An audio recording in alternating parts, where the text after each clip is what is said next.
Usa ka Manila-based journalist ang mibutyag nga cancer daw ang hinungdan kung anong dili magpapili si Davao City Mayor Rodrigo Duterte isip presidente sa nasud alang sa eleksyon sa sunod tuig.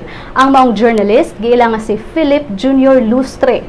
Si Lustre kinsa nagpaila sa iyang kaugalingon sa iyang Facebook profile isip usa ka self-employed nga freelance writer nagpost ni adtong Setyembre 12 kabahin ni Duterte. Ang maong post gisugdan og Duterte has cancer ug midetalye nga daw adunay nakuhang impormasyon si Lustre nga matud pa adunay throat cancer ang mayor.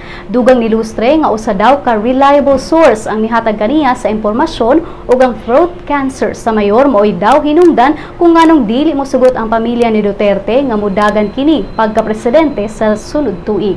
Si Mayor Duterte milimod sa mga gibutyag ni Lustre sa maong post. Sa programa nga gikan sa Masa para sa Masa, gibutyag ni Duterte nga kinahanglang magpa-brain check-up si Lustre tungod sa iyang mental impotence. Matod sa mayor nga walay kalabutan ang cancer sa iyang desisyon nga dili modagan pagka-presidente tungod kay kung magpresidente man siya, dili siya angayang mabalaka sanglit aduna man sab siya'y vice presidente.